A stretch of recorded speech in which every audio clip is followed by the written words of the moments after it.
Allons-y. Donc, rebelote. Alors, rappelez-moi là votre prénom et votre nom. Oui, Alain Boutier.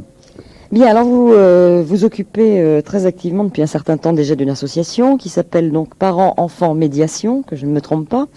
J'aimerais que vous nous rappeliez dans un premier temps le but premier de cette association. Le but, c'est né un petit peu des origines de l'association. Il faut dire qu'elle est née sous l'impulsion ou à l'initiative d'un premier groupe qui s'appelle SOS Enfants du Divorce et qui, en 1989, a mis en forme la structure Parents-Enfants Médiation, qui existe donc depuis maintenant 1989. L'objectif de l'association est de travailler dans la matière de la médiation familiale. Et la médiation familiale qui a pour objet de rapprocher les parents afin de les inscrire, s'ils le peuvent, dans un parcours qui leur permet de dialoguer et de poser les ententes les plus claires possibles au sujet de leurs enfants. Alors, vous l'avez bien dit dès le départ, il s'agit bien sûr de parents qui ont divorcé et qui ont des enfants.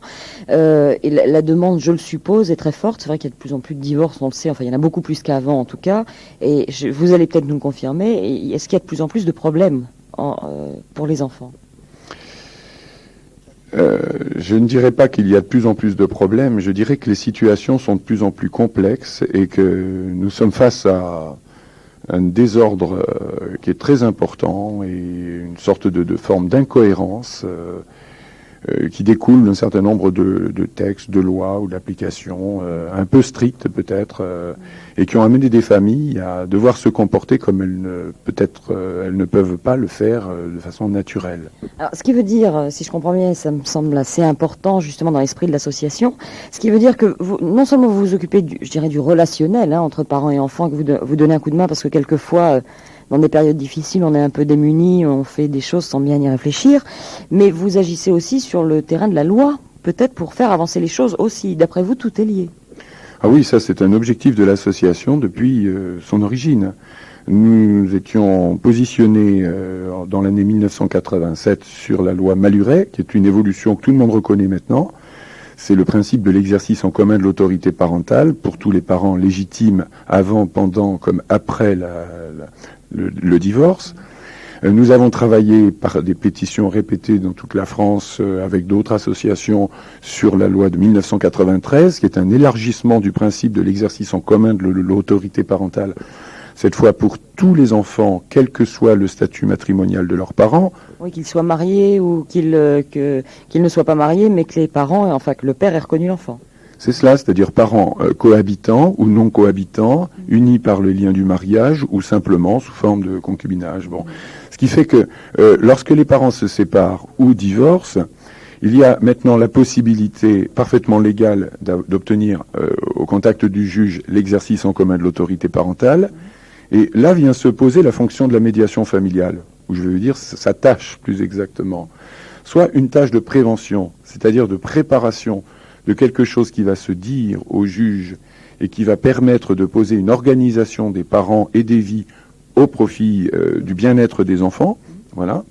Soit dans les guidances de procédure aussi, on a quelquefois des familles qui viennent où on peut leur donner des indications, des informations d'ordre légal général, soit après les rendus d'ordonnance des magistrats, pour aider les familles à s'organiser avec ce qu'a décidé la justice.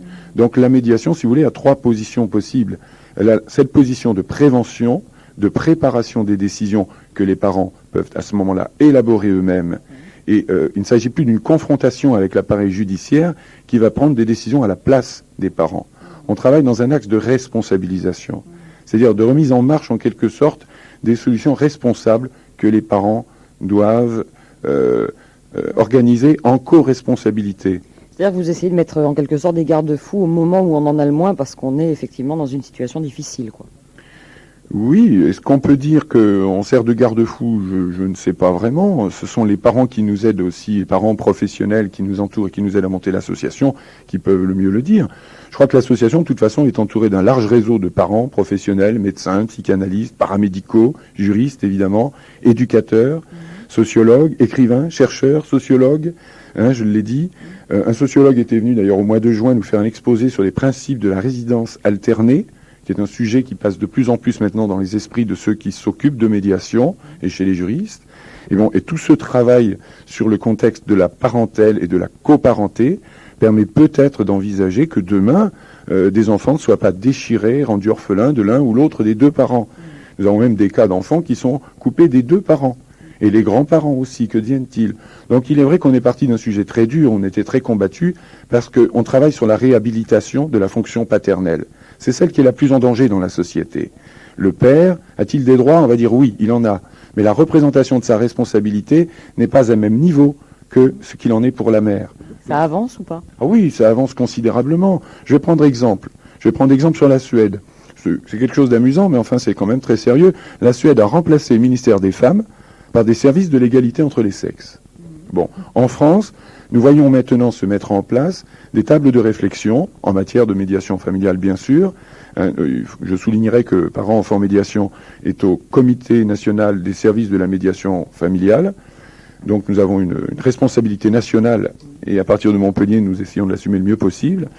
Mais au sein des ministères, des réflexions sur les droits de l'enfant, sur la nouvelle organisation de la famille parentale. Bon, nous sommes très très au courant de tous ces travaux, de ces projets de loi à venir. Et d'ailleurs, le gouvernement actuel est très sensible à l'émergence de la technique de médiation familiale et semble vouloir reconnaître maintenant les structures déjà en place, dont nous faisons partie, bien entendu. Alors, je crois que pour en savoir plus, il faut carrément aller vous voir et puis s'expliquer avec vous, expliquer son problème. Vous l'avez dit, l'association est basée à Montpellier. Où vous joint-on? Vous avez un numéro de téléphone, une adresse? Oui, notre siège social est dans une petite rue de Montpellier, près de la place Pétrarque, au numéro 1 rue en Boucle d'Or, exactement. Pour nous joindre par téléphone, c'est le 67 60 89 70. Nous avons aussi maintenant l'installation d'un fax.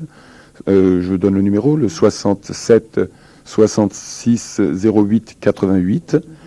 Nous sommes maintenant une petite équipe dans le centre à travailler au quotidien à l'accueil, à l'écoute et à l'organisation donc de l'accompagnement ou de médiation familiale.